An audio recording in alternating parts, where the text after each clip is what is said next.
Hi, greetings. Welcome to this 12-part series of Aesthetic Math 3.0. And we begin by setting the task called Embracing Digital Media and Platform Selection. This will be done in two parts. For today, we're going to talk about assess your current digital media presence and set clear goals. And in the next session, we're going to talk about selecting the digital media platforms and to set up your initial profiles. In today's task list, there's 5 steps we're going to talk about. 1. Have an inventory of your existing digital media assets. It could be as simple as Facebook, Instagram, TikTok, whatever that you use to communicate your business outwards on the internet media. There are 10 popular digital media platforms which I'm going to share with you tomorrow with its characteristic and its particular audience, as well as what kind of media to get people engaged to your business. Task list step number 2, conduct an analysis. When we say analyze what? It could be as simple as what are the strengths of your digital media asset now? What are the weaknesses that I have now? Example, not enough exposure, not enough posts, too quiet, no engagement, yada, yada, yada. Just simply write it down, okay? Just draw 4 boxes: strength, weakness, opportunity, threats. So when you talk about strength and weakness, it's about you going outwards. What are your strengths? What are your weaknesses? Write it down. And next, we talk about opportunities and threats, right? What are the opportunities? Meaning, do I see a lot of doctor and clinic exposing themselves in this platform that I already have? First is called I already have. Second thing is that what are they saying? Okay, keep an eye, open mind, because end of the day, if the doctors doing the advertisement are not in trouble, meaning to say is their advertisement are in compliance with Ministry of Health guideline for advertisement. Simple. And then thereafter also, because doctors are opportunities as well, who and where are they? If they are next door to you, fine, great, write it down, next door. Okay, today is all about writing it down first. And importantly, the last one to analyze is threats. What are the threats that I purposely see from this advertisement?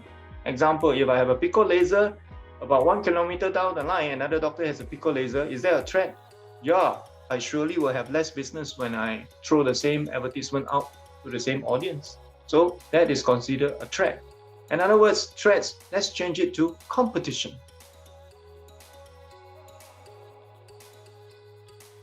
Right. So step number 3 is identify your natural audience, then your target audience. Let me explain. A natural audience is who? Somebody that you're serving very well, that contributes to 80% of your revenue, right? We call this the 80-20 principle.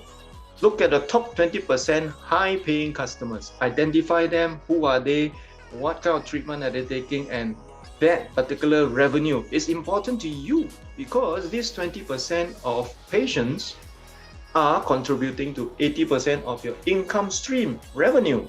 So if you don't have the 80-20 kind of ratio, chill, relax. Top 30% contribute to 80% of income, right? Top 40% contribute to 80% of your income. What does that mean? Are you working harder or not harder only?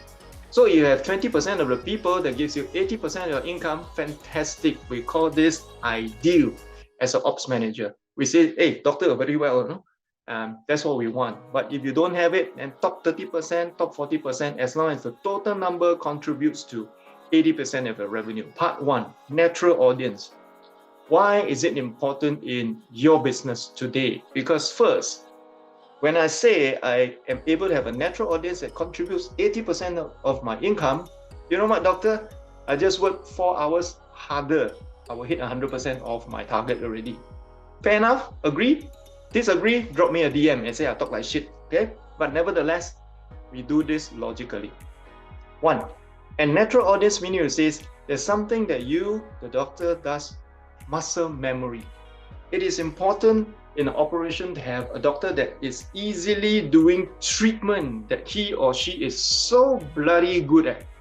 Muscle memory meaning you says, like an athlete, if I want to run and clear a hurdle, I know exactly how high to raise my leg, feet, leg, the whole leg thingy. And that is through a lot of practice. It is called muscle memory. Likewise, if you are really very good with injectable aesthetics, then muscle memory. If you are very good with technology, using my laser to the very last minute of its lifespan, great, that's muscle memory. So we all have different things that we do very well. Close two eyes, sleep, eat, drink, I can do it. So that's muscle memory, and that correlates to your natural audience because you do it so well. People just pay you money just to come do this. Now, then the next step is to be able to say, I'm going to talk to a marketer, I'm going to talk to my staff, I'm going to say, hey, I have enough of this natural audience already. I want to grow the extra 20% of new customers that I want to target. Does it make sense now? We call it the 80-20 principle. Simply, in other words, work harder 4 hours a week, I hit 100% target. Fair enough? Now, if you're having a very high, patient load that contributes to 80%, meaning it says top 30% of my client base pays for my 80% income. Then you need to look at how to basically make it more efficacious, whether you're going to raise price or are you going to allocate time. Meaning you say timetable, Monday only do Botox, Tuesday only do injectable, fillers, Wednesday only do PDO threads. Why? Every process is time. Every process is muscle memory. Step number 4 is to be able to set a plan, a goal. We call it SMART, old school, but very good to use. Specific, measurable, achievable, relevant, and has a time frame. This is what we call a to-do list. It is different from KPI, which I'll talk about it later in step 5. A smart plan is to say, within a certain period of time, I would like to see my current resources do A, B, C to achieve my endpoint. So this is what we call a plan. A plan can be as simple as a business model planning. I will be dropping a blank business model form for you. You can request it and I'll give it to you free.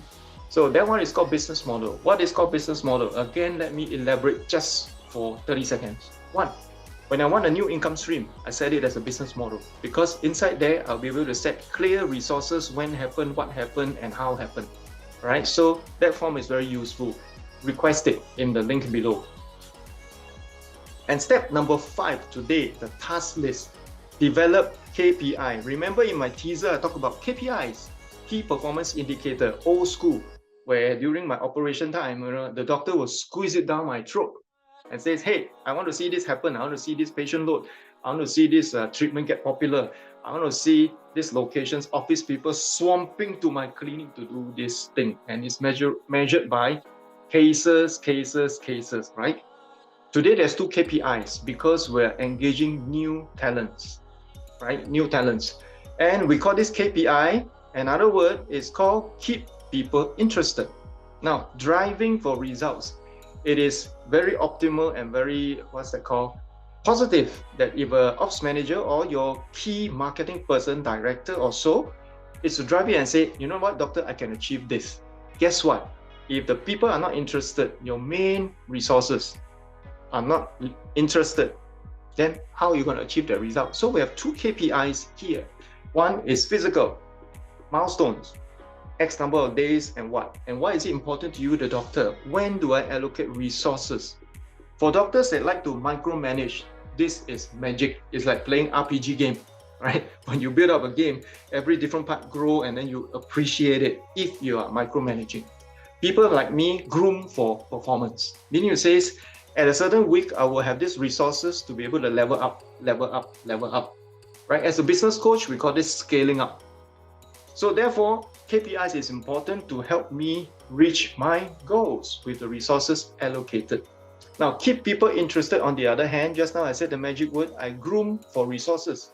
I help the people realize potential. I help the people to crossbreed. in different departments to get a good, what's the called, skill sets. And I even will use another department to grow one department as well.